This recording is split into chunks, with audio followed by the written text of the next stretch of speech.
Big buzz जो कि vote select पे आता है, जो कि आपको पता है कि असली फैंस का असली अड्डा, जहाँ पर हम सेलिब्रिटी गेस्ट को देखते हैं। करण वाही होस्ट हैं उस शो के, और वो हम कभी भी वोट सेलेक्ट पे लॉगिन करके देख सकते हैं। तो इस बार जो सेलिब्रिटी गेस्ट आ रही हैं वो है बिग बॉस की ही कंटेस्टेंट, इस बिग बॉस की नहीं, वो पहले बिग बॉस में आ चुकी हैं, सृष्टि रोडे।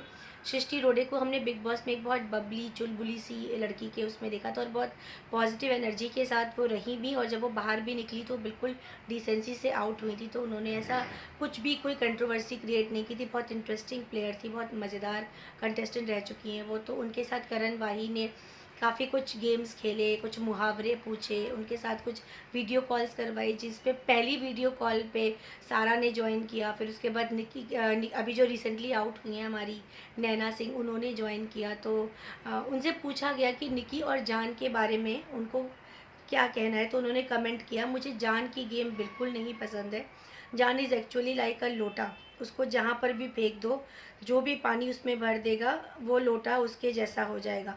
तो उन्होंने एक ऐसा स्टेटमेंट दिया, और उन्होंने बोला कि जान और निकी का रिलेशन भी समझ में नहीं आता है। निकी उनसे भागती हैं, फिर उसके बाद निकी उनके पास भी रहती है, क्योंकि फुटेज मिलता है होगा शायद दोनों को। उसके बाद सारा ने उनको वीडियो कॉल पे ज्वाइन किया। तो सारा से किसी फ़ैन ने पूछा कि जब निकी घर के बाहर आएगी तो क्या आप उसके साथ हैंग आउट करना, चिल करना पसंद करोगी। तो बोलती है एवे ही हैंग आउट, मतलब उसको लिटरली निकी बिल्कुल पसंद नहीं है, और उसने बोला कि ये ऐसा कभी भी पॉसिबल होगा ही नहीं। वहीं उन दोनों के साथ करण भाई ने कुछ मुहावरे पूछे, जिसका उन्होंने बोला कि ये मुहावरा किस घर वाले के ऊपर सूट करता है। तो उन्होंने पहला मुहावरा पूछा, गरज जो बादल गरजते हैं वो बरसते नहीं। तो उन्होंने बोला इसको पवित्र पुनिया पे सूट होता है, क्योंकि वो जिस तरीके से चिंघाड़ती हैं, दहाड़ती हैं, मैं ये कर दूंगी, मैं वो कर दूंगी, बट बिल्कुल फुस्सी बॉम्ब की तरह सामने आती हैं, और जब मुंह पे बोलने की बारी आती है तो वो बिल्कुल शांत होकर पीछे कहीं छुप जाती हैं, दब जाती हैं। वहीं उनसे पूछा गया कि कौन है वो जो घर का है ना घाट का है। तो उन्होंने एजाज और राहुल का नाम लिया कि वो ना तो किसी ग्रुप के हैं, ना उनसे किसी पर्टिकुलर से दोस्ती हो रही है, ना वो किसी के साथ बैठे हुए या बात करते हुए नजर आते हैं। दोनों अपना एक सेपरेट ही गेम खेल रहे हैं। तो दोनों ना घर के हैं ना घाट के हैं, ऐसा सृष्टि और सारा ने बताया। फिर वहीं नैना सिंह, जो कि अभी कल एलिमिनेट हुई हैं बिग बॉस हाउस से, उन्होंने ज्वाइन किया। उनसे निकी के बारे में पूछा गया। तो उन्होंने बोला कि निकी का गेम उनको बहुत पसंद है। निकी तंबोली बहुत क्यूट है, बहुत एंटरटेनिंग है घर में, और उन्होंने बोला चाहे वो अच्छा खेले या बुरा खेले, जीतने के लिए कैसा भी खेलेगी। I really like her cause she is cute, Babli, मस्ती करती है, उसको बहुत सारे शेड्स हैं उसके।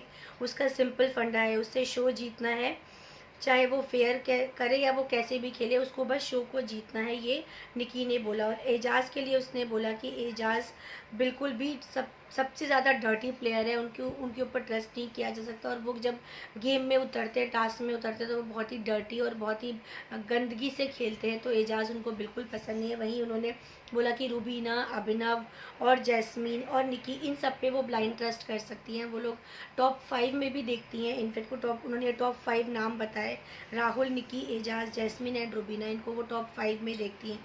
तो ये फैंस के लिए स्पेशली ये एपिसोड बिग बज़ ये दिखाया जाता है, जहाँ पर फैंस से रूबरू होते हैं बिग बॉस के कंटेस्टेंट्स वीडियो कॉलिंग पे, और पुराने बिग बॉस के कंटेस्टेंट्स आते हैं, जहाँ पर वो अपना एक्सपीरियंस भी शेयर करते हैं, और प्लस जो प्रेजेंट कंटेस्टेंट्स हैं बिग बॉस हाउस में उनके बारे में भी डिस्कशंस होता है। तो ये पूरा ओवरऑल बिग बज़ ये जो शो है बहुत इंटरेस्टिंग और बहुत मज़ेदार है, specially for big boss fans. तो इसको वूट पे लॉगिन करके कभी भी आप देख सकते हैं, तो देखना मत भूलिएगा। और बिग बॉस से भी जुड़े रहिए, जो कलर्स पे आता है, जो डेली हम रात को 10:30 बजे और वीकेंड पे 9 बजे, वीकेंड का वार में देखते हैं। तो वो भी देखते रहिए, जुड़े रहिए, और हम भी आपको ऐसी एक्स्ट्रा मसाला अनसीन देखा के कुछ चटपटी चटपटी खबरें बताते रहेंगे, और जुड़े रहेंगे आपके साथ बिग बॉस की खबरों को लेके।